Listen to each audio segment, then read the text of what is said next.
Oiê, aqui é a Cristina Aires e este é a Conexão Belém COP30. Todas as quartas-feiras teremos um encontro marcado para conversar sobre temas relacionados à COP30, Conexão Belém, que vai acontecer em novembro deste ano. Bora lá falar sobre este tema e tantos outros assuntos na sua plataforma de áudio preferida. Espero você! Oiê! Eu sou a Cristina Aires e hoje nós vamos conversar com o Márcio Astrini. Ele é o secretário executivo do Observatório do Clima. Eu vou fazer uma colinha do currículo dele para vocês. O Márcio, ele é formado em gestão pública e é pós-graduado em políticas públicas e direito constitucional. Ele possui uma vasta experiência nos poderes executivo, legislativo e no terceiro setor. Nos últimos 13 anos, ele trabalhou no Greenpeace Brasil, onde coordenou as áreas de clima, Amazônia e, mais recentemente, políticas públicas. Hoje, ele é secretário executivo do Observatório do Clima desde março de 2020. Vem comigo! Bom dia, Márcio. Muito obrigada por ter aceito participar desse podcast. É muito importante a sua participação aqui como Observatório do Clima. E eu queria já ir direto para a primeira pergunta nossa. Nos conte um pouco como que estão as atividades, qual é o objetivo e as iniciativas que vocês fazem no Observatório do Clima. Oi, Cristina, muito bom dia, obrigado pelo convite, para mim é um prazer, ainda mais num ano importante como esse, né, que é um ano de COP, a gente falar desse tema de mudanças climáticas que é tão importante. Bom, o Observatório, você sabe, ele é uma rede, né, com muitas organizações, nós estamos agora com cerca de 160 organizações trabalhando essa agenda de clima, e o bacana é que são organizações muito diversas, viu, Cristina? Tem os ambientalistas, obviamente, pesquisadores, gente que trabalha muito tempo nessa agenda, mas a gente também tem movimento negro, religioso, de pescadores, movimento sindical, muito importante a discussão sobre gênero e clima na nossa rede, e a preparação que a gente tem para esse ano de COP, ela vai com toda essa diversidade junto, né? E eu acho que esse é a principal mensagem, na verdade, que a gente gostaria de ver sendo absorvido pelas pessoas, sendo debatido com todo mundo. Clima não é uma coisa só de ambientalista, clima não é uma coisa só de quem trabalha muito tempo ali na academia, meio ambiente, ou de diplomata, numa conferência de ONU, tratando sobre o assunto. Clima é do dia a dia das pessoas, né? Quando, por exemplo, aumenta o preço do café, e isso pesa na nossa conta no final do mês, é porque quebrou uma safra lá na Indonésia, lá no Vietnã, aqui no Brasil, por conta de extremos climáticos. Vai custar mais caro esse produto, que é do nosso dia a dia, e vai pesar mais no nosso bolso. Quando tem tarifa vermelha na nossa conta de luz, por exemplo, é porque não choveu o suficiente no lugar que deveria chover, quer dizer, o clima está mudando. A mudança é climática, né? E isso afeta o fechamento da nossa conta no fim do mês, o nosso prato de comida, quanto que a gente gasta no supermercado. Então é mais ou menos assim que a gente está se preparando para a conferência de clima. Aproveitar essa mobilização toda para que as pessoas fiquem mais próximas da agenda, para que as pessoas compreendam de uma forma mais simples que, apesar de toda essa conversa de clima ser muitas vezes complicada, e é mesmo, cheio de números, cheio de, às vezes, palavras aí difíceis da gente entender, mas no fim das contas ela aterriza no nosso colo, no nosso dia a dia, nas nossas contas. Você acha que as pessoas estão aterrissando com toda essa publicidade que está tendo a COP esse ano aqui no Brasil? Eu acho que sim, eu acho que está mais próximo, né? A gente sempre tem duas formas de medir isso. Uma é quando você olha para trás e vê onde você estava e onde você está. E aí você consegue perceber um avanço muito grande, né? Clima passou a ser uma discussão muito mais, não sei se popular, mas muito mais presente, pelo menos, no nosso dia a dia do que era antes. É claro, tem alguns eventos que fazem com que isso fique mais perceptível, né, para todos nós, como foi o caso das enchentes do Rio Grande do Sul, quando, infelizmente, quando acontece uma tragédia, vira mais notícia, você tem isso, né, numa abrangência muito maior em termos de debate, e aí as pessoas ficam mais próximas do tema. Mas sim, é um tema que vem evoluindo bastante. Quando a gente olha para frente, aí a situação é inversa, porque a gente vê o quanto que a gente precisaria ter mais, né, as pessoas mais conscientes, participando muito mais, e nós ainda não temos nesse volume. Mas sim, eu acho que o tema está caminhando bastante, e agora nós vamos ter um boom com a Conferência do Clima aqui no Brasil. A própria cobertura de imprensa está sendo muito maior, os espaços para falar sobre o tema estão sendo muito mais constantes, então isso ajuda muito. Ai, que bom. Vamos falar um pouquinho do Brasil, né? O Brasil é o quinto emissor global de gases de efeito estufa e tem, né, no cômputo total do mundo, né? Como é que você vê o Brasil na questão da emergência climática? Você acha que a gente está avançando? Você acha que a gente poderia fazer mais na matriz energética? E a tal transição energética vai acontecer? Olha, o Brasil, Cristina, tem uma condição única, porque nós somos um país de economia grande, apesar de uma desigualdade, não é todo mundo que se beneficia dessa economia grande, né, são alguns apenas, mas a gente é um país de economia grande, dimensões continentais, é um país que detém a maior biodiversidade do mundo, né? Biodiversidade é a diversidade de vida. Então, se você quiser ver vida de forma diversa em algum lugar do planeta, é só vir para o Brasil, que aqui a gente tem sobrando. A gente tem muito vento, muito sol, que é importantíssimo para energia eólica, solar, né? Nós temos, inclusive a nossa matriz elétrica no Brasil, ela é uma matriz extremamente limpa, então a luz que chega à nossa casa vem de hidroeletricidade, que polui muito pouco o planeta. Então, nós temos assim, vantagens nessa agenda ambiental muito grande. O Brasil também tem vantagens políticas. Nós temos um corpo diplomático de negociação que é reconhecido internacionalmente como sendo uma diplomacia que busca os acordos, que facilita os entendimentos. Então, o Brasil é muito bem posicionado nessa agenda. Nós temos muito potencial, só que é que está o detalhe. Potencial não quer dizer que você realiza o potencial, né? Não quer dizer que você pega aquilo que você tem de potência, de capacidade, e você faz daquilo uma realidade. A gente ainda precisa caminhar muito nesse sentido. Vou dar aqui alguns exemplos. Amazônia, né? A Amazônia é um local único no planeta, né? A Amazônia, ela regula o clima do planeta, ela é extremamente fundamental para a manutenção do clima, não só no Brasil, mas em diversas partes do mundo. Para a gente ter uma ideia, no estado de São Paulo, cerca de 70% das chuvas que caem no estado de São Paulo, na época mais chuvosa, vem exatamente da Amazônia. Se não existisse a floresta, essa chuva toda não estaria aqui para irrigar as hidrelétricas, como a gente falou agora há pouco, não estaria aqui para irrigar a agropecuária, que é um fator importantíssimo na economia do país. Então, a gente tem isso, a gente pode derivar para vários outros biomas, né? A Amazônia é um bioma, vários outros biomas com esse tipo de função importantíssima para o Brasil e para o mundo. A chuva que cai em São Paulo também cai na Argentina, no Uruguai e em outros países.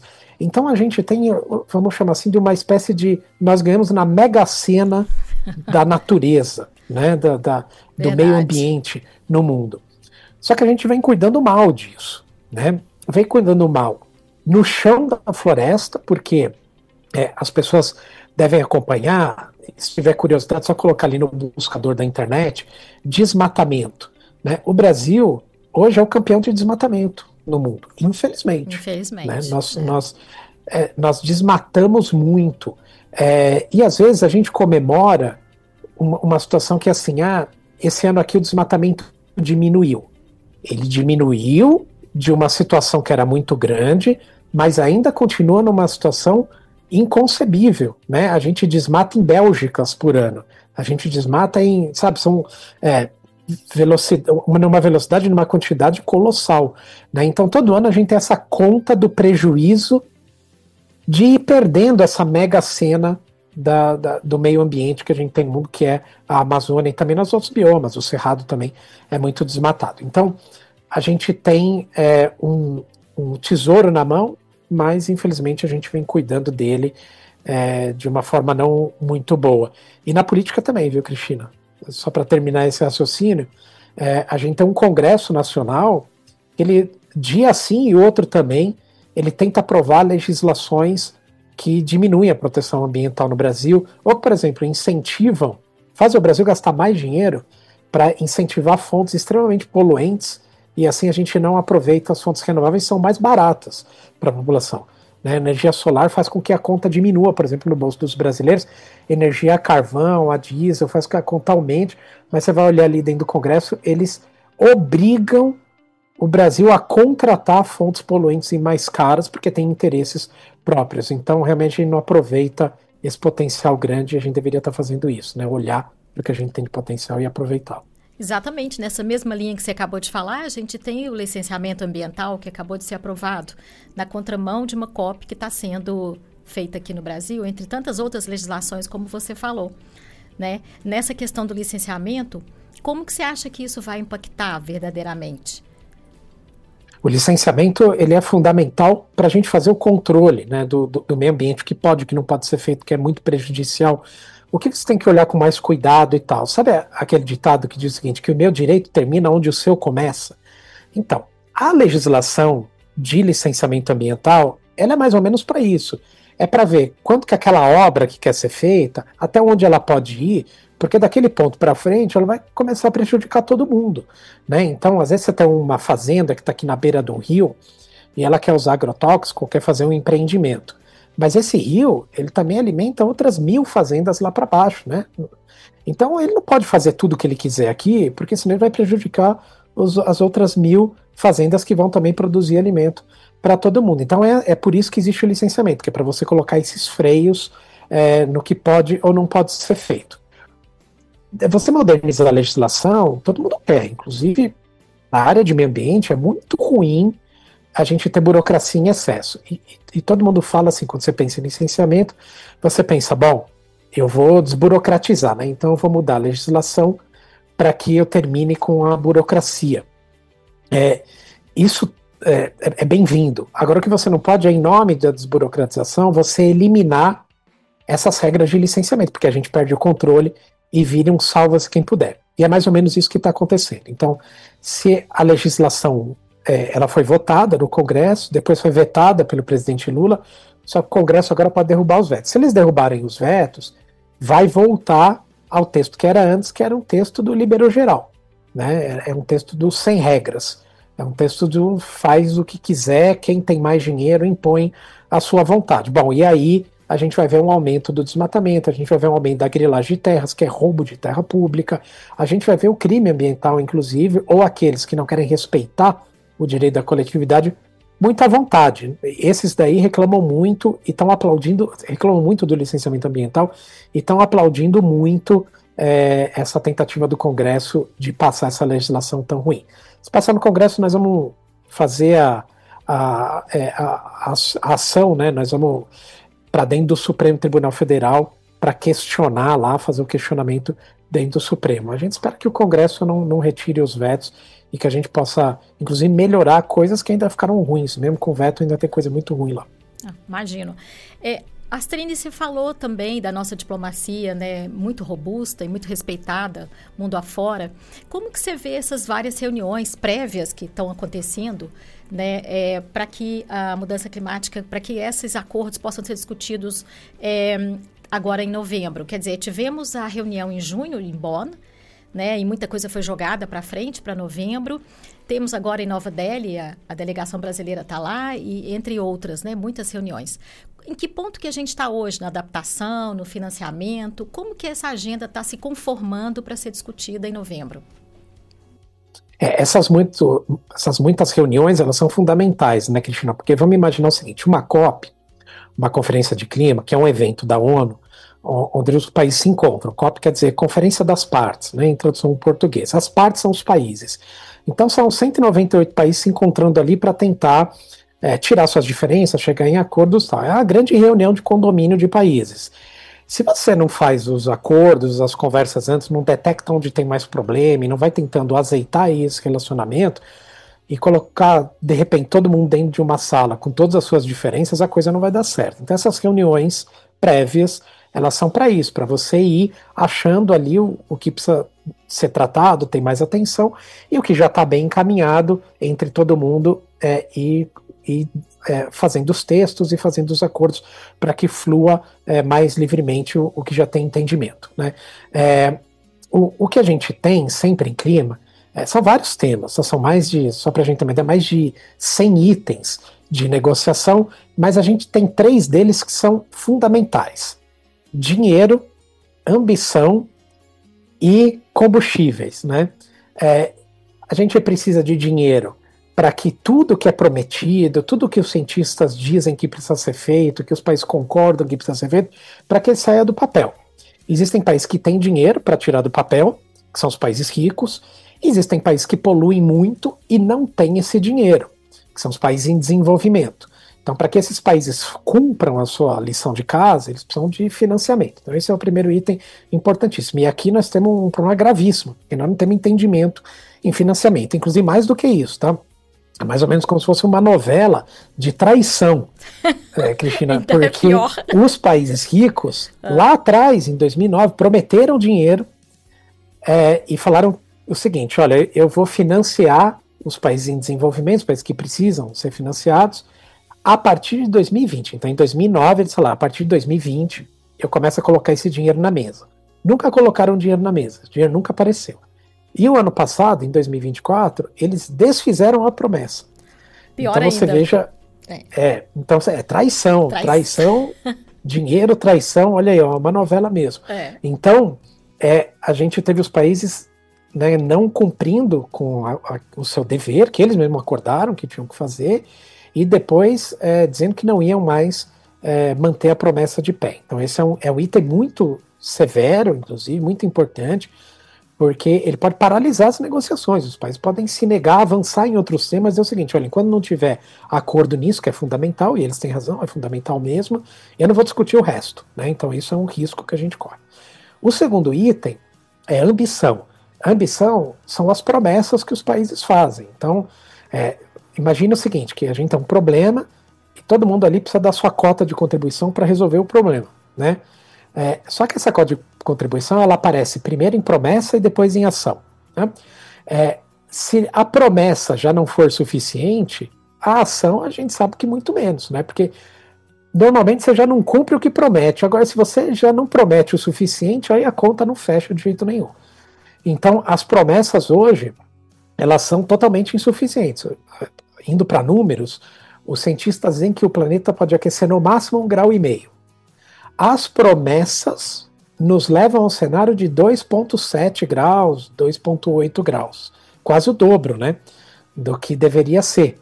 Então você imagina o seguinte, que se todas as promessas derem certo, dá tudo errado ainda assim. Então não tem nem promessa suficiente, né? Então as promessas precisam melhorar e as ações muito mais. E o terceiro ponto é combustíveis fósseis. A gente tem mais de 2/3 do problema da crise climática advindos de combustíveis fósseis. Então é o uso de petróleo, diesel, carvão, né, todos os derivados todos de combustíveis fósseis que fazem com que o clima esquente no planeta. Se a gente não tiver uma rota de substituição desses combustíveis, não vai adiantar nada, né? Nós não vamos conseguir resolver o problema, o planeta vai continuar esquentando e nós vamos ver tragédias se suceder com mais violência e com mais frequência do que o que nós estamos vendo hoje. Então esses são os 3 temas, esse é o desembrulho que a gente tenta fazer, ter mais dinheiro na mesa, ter mais ambição vindo dos países e atacar de frente o problema principal, que é combustíveis fósseis. É difícil, viu, Cristina? Porque essa reunião de condomínio aí, às vezes eles dão volta, discurso muito bonito, mas quando você vai ver o resultado, nada disso que é essencial foi resolvido. Eu entendo muito bem e conheço muito bem a história. Então, Astrine, nesse contexto ainda, né, de financiamento, etc., de tanta incerteza, onde os países deram para trás, né, já não prometem o que deveriam, como que está sendo discutido, se está sendo discutido, 2 temas que me preocupam muito e que eu acho pouco discutido e pouco colocado na mesa. Um é a corrupção. 2 são as guerras, que realmente não só diminuem o dinheiro, mas também poluem tanto quanto, né? Tem aí um desgaste ambiental impressionante, né? Isso está sendo discutido nas COPs? Isso vai ser discutido, está sendo colocado na mesa? A questão de guerras, com certeza, né? Elas atrapalham muito, corrupção também. Colocaria até um terceiro elemento, se me permite, que é a saída dos Estados Unidos do Acordo de Paris. E elas estão bem interligadas, todas essas questões. Guerras, para a gente ir assim de uma forma mais direta ao ponto, as guerras elas atrapalham porque a agenda de clima é uma agenda de colaboração. Você precisa criar esforços colaborativos e conjuntos para enfrentar um problema que é coletivo, né? E você vai criar algo num lugar que não existe nada. Então, assim, como que você vai fazer uma transição E essa transição não existe, ela nunca foi feita antes. Então, a gente vai todo mundo aqui se acordar, né, fazer um acordo, estar concordados em algo para que esse algo seja criado, para que esse algo ganhe vida, né, a partir de uma necessidade. Para você fazer isso, você precisa ter um ambiente colaborativo. Agora, se quem está sentando à mesa está jogando bomba um no outro, é óbvio que o ambiente colaborativo não existe. Né? E quanto mais guerra você tiver, ou mais países envolvidos na questão da guerra, menos espaço você tem para discutir, para chegar a esses acordos e para colocar as ações em prática. Nós vamos ter agora, em setembro, a Assembleia Geral da ONU, que acontece em Nova York todo ano no mês de setembro. Muito bem.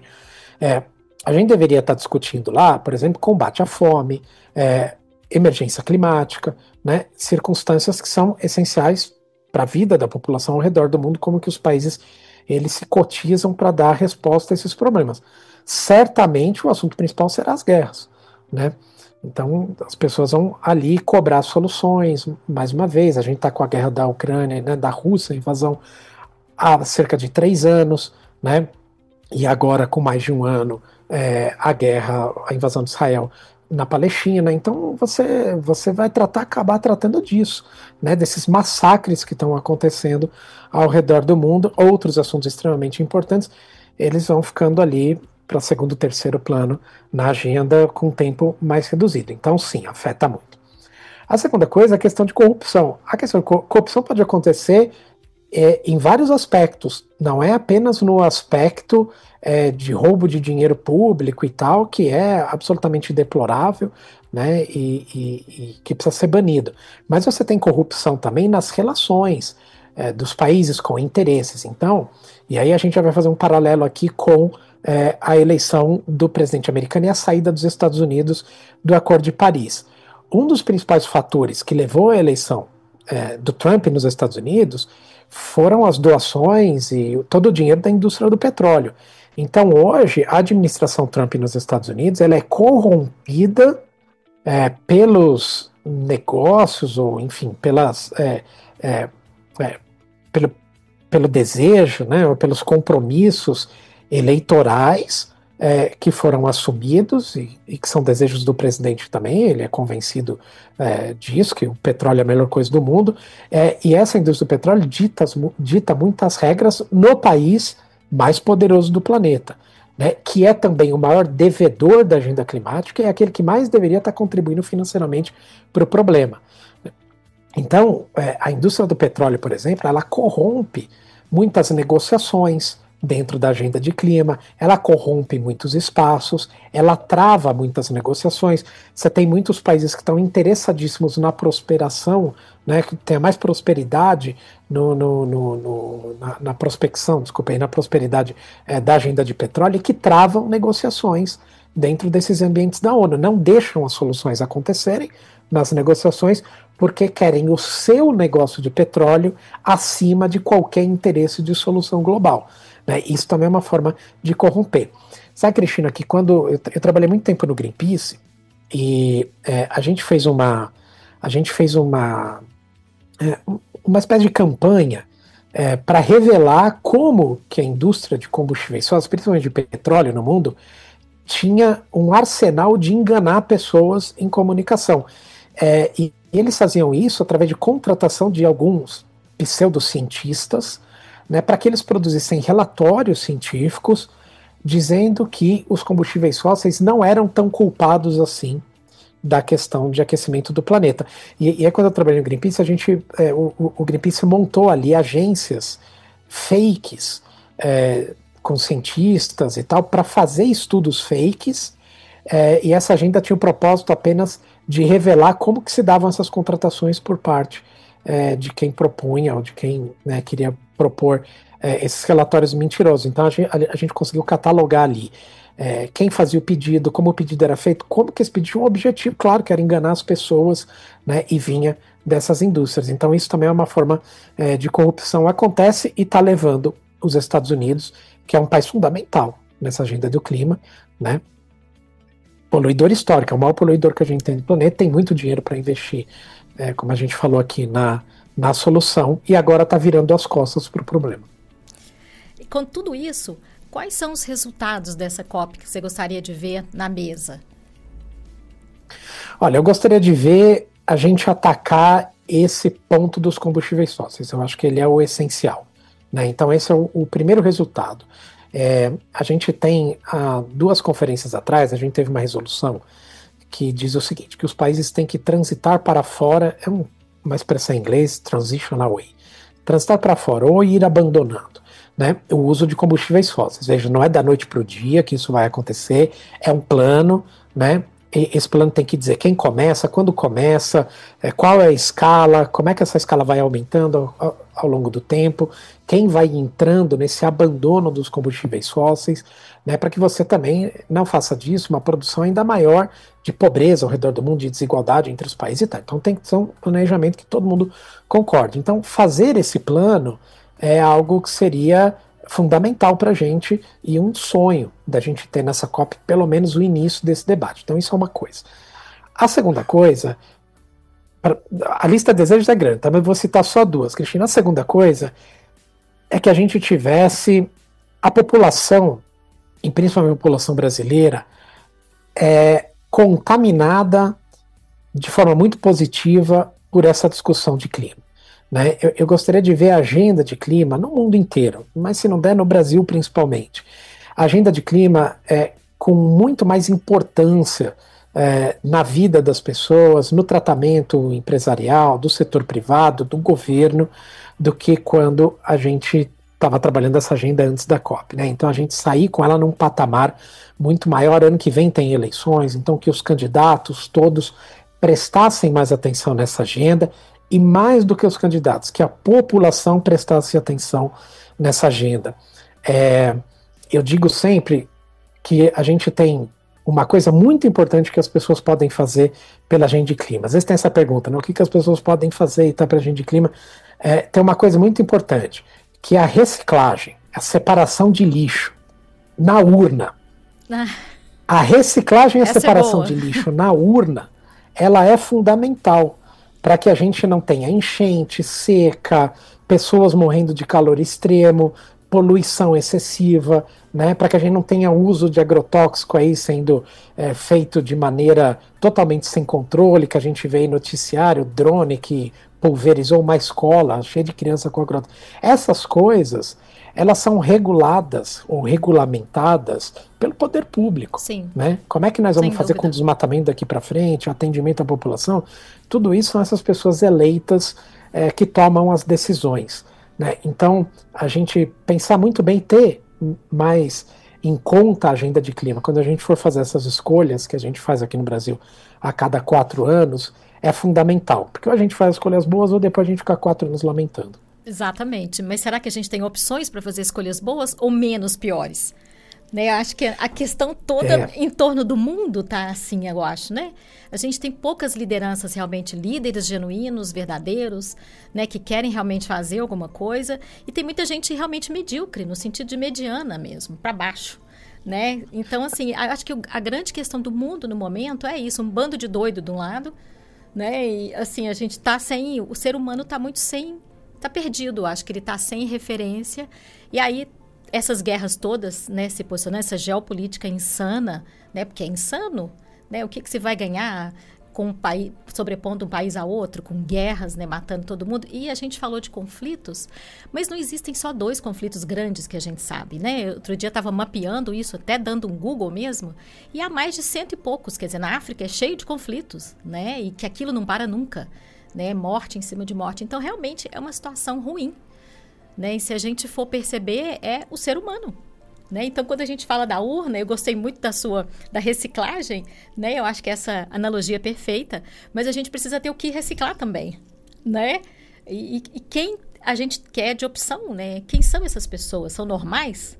Né? Talvez um teste psicológico aí, psiquiátrico seja importante para a gente errar menos, porque quando a coisa chega lá no poder, ela transforma de uma maneira que parece que é outra pessoa, né? As promessas se tornam realidade, uma aliança com a outra, e a gente vai para um caminho meio sem volta, né? E não fica né? A gente não fica 4 anos só, a gente fica anos e anos, 40, 50. Olha aqui, eu tenho 34 anos nessa estrada. Você deve ter também, né? Então, a gente está junto aí. Olha que eu estou lutando pelo desmatamento há 35 anos. Não abaixou o desmatamento. né? Então, assim, eu estou na cooperação internacional há muitos anos, né? E eu já vi dinheiro ser gasto muito bem, eficientemente, já vi dinheiro não sendo gasto, né? Então, quando a gente fala em dinheiro também me preocupa muito, porque a gente já fez projetos multilaterais, a gente sabe os erros e acertos, já fez bilaterais. Então, eu acho que nós temos uma experiência muito, muito grande já para ficar nisso. Sim, não, cadê o dinheiro? Não é, Márcio. Então, assim, às vezes eu acho que é uma perda tão grande de tempo colocar tudo isso na mesa de novo, discutir de novo a roda, né? Parece que nós estamos rodando a roda e nada, muito pouco está avançando, né? Então, assim, eu já vi, né, participei do PPG7, participei dos acordos bilaterais da União Europeia com o Brasil, entre outros, né? Vi tanta coisa, né? Coisas com o governo que não avançam por problemas de governo mesmo, de gestão pura, né? Uma pessoa atrás da outra, um secretário atrás do outro, caindo e mudando. Quer dizer, como que se vai fazer um projeto assim? Né? Então, é o que você acabou de dizer. Então, assim, a gente tem que ir... Eu sou muito prática e muito realista. Então, acho que a gente sonha e pensa muito, né? E voltando atrás agora, eu fico pensando, uma COP na Amazônia com esgoto a céu aberto, como a gente conhece, quer dizer, no Japão, uma cidade, para tornar cidade, ela já tem o seu esgoto tratado, senão ela não torna cidade. Né? No Brasil, qualquer biboca é uma cidade, é um município, né? 5 mil, 4 mil habitantes, e você tem ali nada, praticamente, para as pessoas. Né? Então, quando que essa chave vai virar? Né? Essa chave precisa virar, porque ela também é importante para o clima. Né? A chave dessa coisa toda, quer dizer, a gente fazer uma COP na Amazônia, né? Com uma responsabilidade tamanha, mas para as pessoas irem lá e verem que a gente não tem esgoto a céu aberto? Excuse me, mas assim... também não me convence muito. Eu acho que tá ótimo todo mundo ver a floresta, conhecer a floresta, mas as pessoas têm essa curiosidade e vão à floresta quando querem ir. Né? Então, assim... eu acho, inclusive, Cristina, que assim, talvez, né, pegando aqui o comecinho do que você citou, talvez a gente não consiga ter mesmo parlamentos, governantes perfeitos. Sim. E tal, talvez esses nem existam. Sim. Mas não precisa ser tão ruim, né? Exatamente, também, menos pior. Da forma como tá, vamos dar uma aliviada, porque assim, o Congresso brasileiro, inclusive, cada ano você fica com saudade daquilo que você estava dizendo que era horrível, que é o Congresso anterior. Então, eu não sei nem se dá para ter, em algum momento, saudade desse que tá aí, porque, olha, eu vou te contar uma coisa.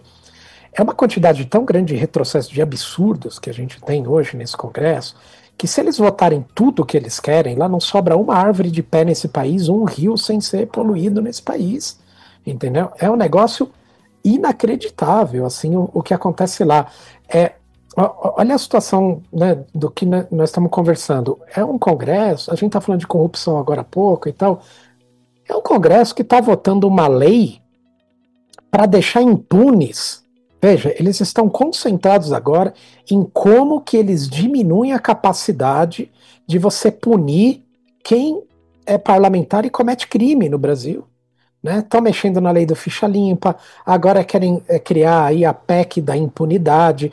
Então, veja só, né, é uma situação que é o seguinte, não é uma circunstância assim, olha, eu estou fazendo uma legislação para que os meus aqui, o meu pessoal se sinta mais livre, menos ameaçado, caso eles queiram transgredir a lei, né? Ou quem transgrediu essa circunstância da ficha limpa é um negócio absurdo, porque assim, se a pessoa, ela se dignificou e foi eleita a servir a população, a mexer com dinheiro público, com interesse público, ela tem que ser uma pessoa que ela realmente não vai cometer crime, porque a gente não pode ter uma pessoa que comete crime mexendo com coisas que são coletivas de todos nós, que não é daquela pessoa, é de todo mundo.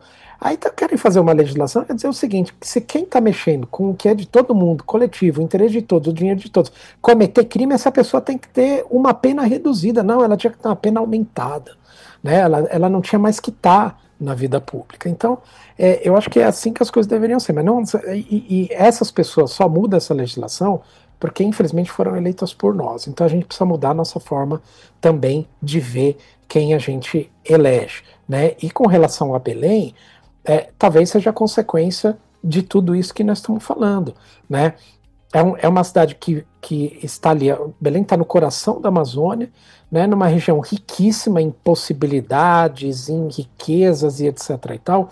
E a desigualdade social da região é gigantesca. É uma pena, Cristina, que a gente só discuta isso agora que está tendo uma conferência de clima, nesse momento em que está exposto para o mundo, porque a população de Belém merecia um tratamento, essa indignação toda que nós estamos tendo, merecia esse tratamento há muito tempo, né? E só estão ganhando visibilidade por conta da COP. Então, assim, que bom que a gente está discutindo agora, mas que pena que a gente só está discutindo agora, né? Porque às vezes a gente ouve assim, Belém não tem condições de receber uma COP e tudo mais. Eu, sinceramente, discordo. Belém tem todas as condições de receber uma conferência de clima. Agora, a conferência ela tem uma estrutura que ela demanda. E Belém tem uma estrutura que é a de sempre que ela teve, né? E que, inclusive, faz a população ali sofrer com muitas circunstâncias, como você citou. Cabe ao governo federal fazer o encontro de uma coisa com a outra, colocar muito dinheiro lá, fazer as obras que façam possível a COP, mas que beneficiem a população também, etc. Né? Então, é uma oportunidade de você, pelo menos, sanar alguns problemas ali que não foram sanados. E depois da COP, continuar a olhar para a cidade, né, para que ela continue recebendo esses recursos e continue recebendo melhorias para a população. Belém, eu acho inclusive que Belém tem uma coisa que sempre me chama muita atenção, que é a sua população. Eu acho que é o maior ativo que a gente tem para essa COP em Belém, é a população de Belém. Eu fui para muitas conferências, Cristina, eu acho que eu nunca vi uma cidade tão mobilizada, tão receptiva, tão querendo receber bem as pessoas, querendo que o evento dê certo, entendeu? Quanto o que a gente está vendo agora em Belém. Isso é impagável, né? Então, tomara que seja realmente uma COP excelente lá. O governo, já falei isso várias vezes, vacilou em algumas coisas de infraestrutura, como foi o caso de acomodações, deveria ter cuidado com muito mais atenção desse item, não cuidou, a oferta era pouca, tinha que ter administrado essa oferta para que ela fosse suficiente para todo mundo, não fez isso a contento lá atrás, né? Agora está tendo que fazer tudo de uma vez, às pressas e tal. Não é um problema da cidade, tá? Esse não cuidado tivesse acontecendo em outras capitais do Brasil, em Florianópolis, em Porto Alegre, em Recife, ia dar o mesmo problema. Então não é uma questão de Belém, é que você não tem uma oferta gigantesca de acomodação, como você tem em outros centros, né? E aí você tem que gerenciar bem aquela pouca oferta que você tem. Não gerenciou, deixou a coisa correr solta, aí infelizmente dá esse tipo de resultado que a gente vê aí. E que abre portas, Cristina, inclusive para a xenofobia, né? Porque aí você tem um problema, e aí tem pessoas que começam a falar, mas Belém, a população, então não tem nada a ver, obviamente, uma coisa, inclusive gente que nunca pisou lá, né, fica falando do que não conhece. A cidade é maravilhosa, a população é maravilhosa, só que realmente o governo tinha que ter administrado melhor esse item de acomodação. Sem dúvida.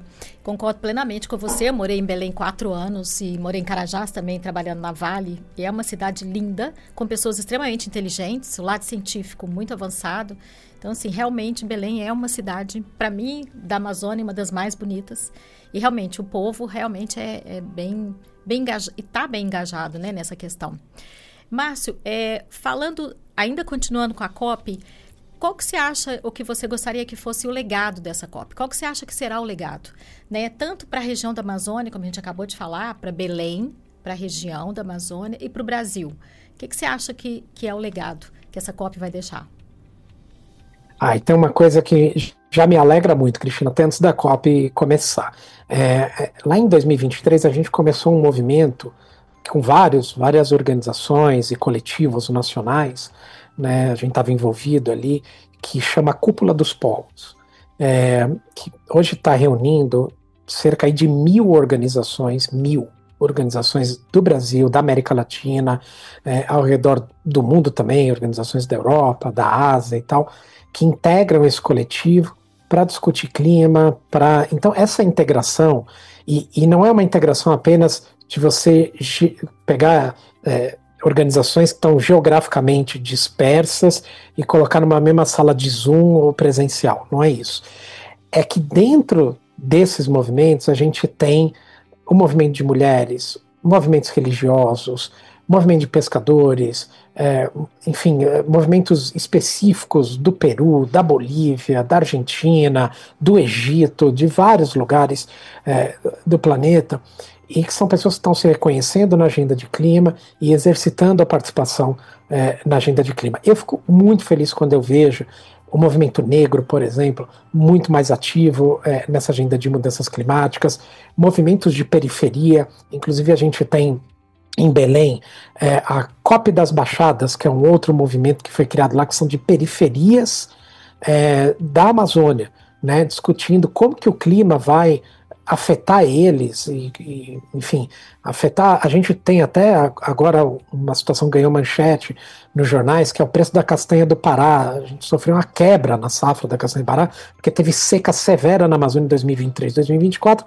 quebrou a safra e a castanha do Pará perdeu 80% da sua colheita e está aí 2, 3 vezes mais cara o quilo, a saca da castanha do Pará, e isso daí está retirando, inclusive, a castanha do Pará da dieta de muitas populações, e ali na Amazônia é um ingrediente muito importante na alimentação das pessoas. Então, você está com um número grande de organizações, né, de pessoas conversando sobre o clima e fazendo essa conexão sobre o preço da castanha do Pará e o clima, o preço do café, aquilo tudo que a gente está falando agora aqui a pouco, para mim já é um ganho gigantesco, né? Já é algo que a COP deixa. A segunda coisa é a gente levar obras ali para cidade de Belém, para a população, né, e fazer as melhorias possíveis. Acho que podia ter feito muito mais, mas tem muita coisa que está sendo feita ali para a população, e isso é importante. Mas eu tenho certeza que se a gente enumerar aqui as críticas e as coisas que deveriam ter sido feitas e não foram, é muito maior do que as que foram feitas, né? Os relatos são deles lá diretamente, né, da população. E saneamento, por exemplo, é um problema gigantesco em Belém. Você citou aqui que deveria ter sido resolvido, ou boa parte dele endereçado nessa cópia, aproveitar o momento exatamente para você fazer os investimentos, né? Não tivemos isso, vamos ter um pouco, mas não vamos ter, obviamente, muito longe do suficiente. Eu acho que essas coisas são muito boas como resultado da conferência, essa maior participação. E eu espero que dentro dessa linha ali de ar-condicionado, da negociação, a gente tenha os avanços nos itens de pauta. Né, como a gente falou aqui, combustíveis fósseis, mas também tem muitos outros itens. A adaptação, por exemplo, é uma coisa muito importante, né, no Brasil.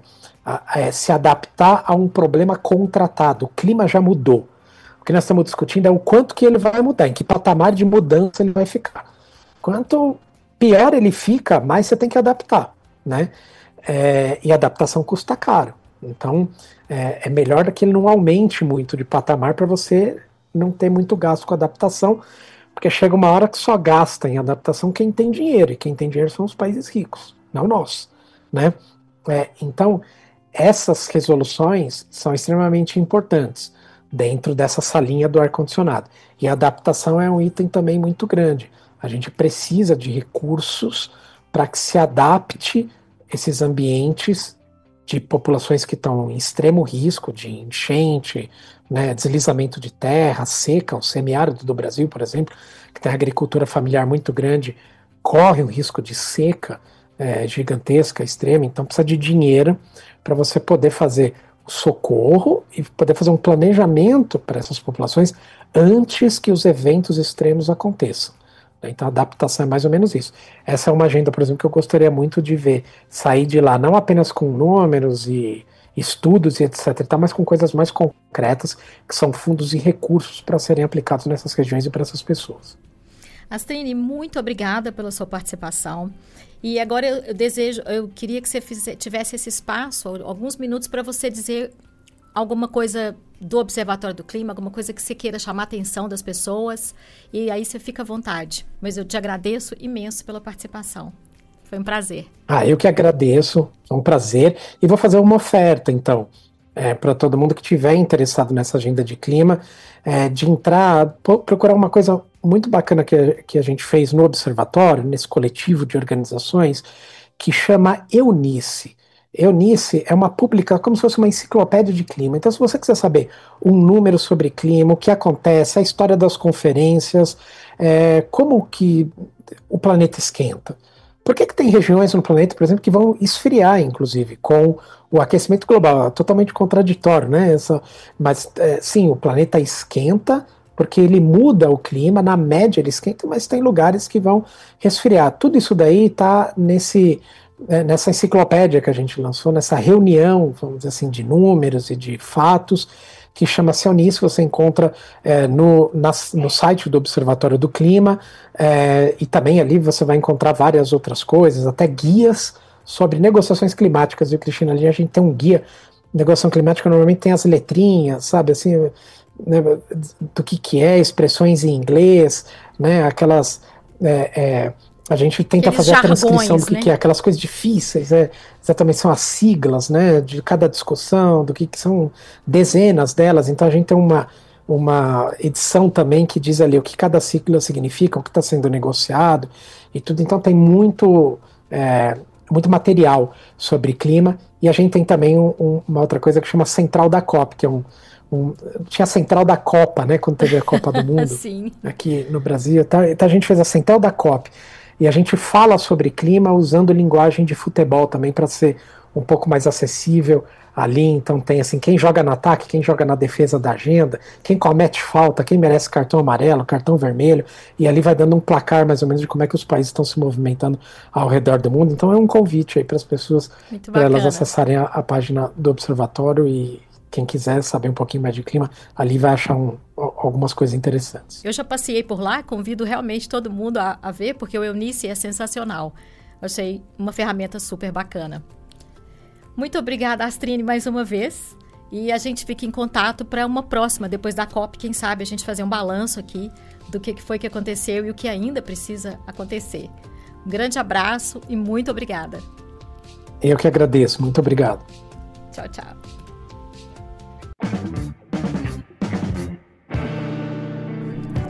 Você acabou de ouvir o podcast Ressustentário, que sai toda quarta-feira às 19 horas. Então, temos um encontro marcado.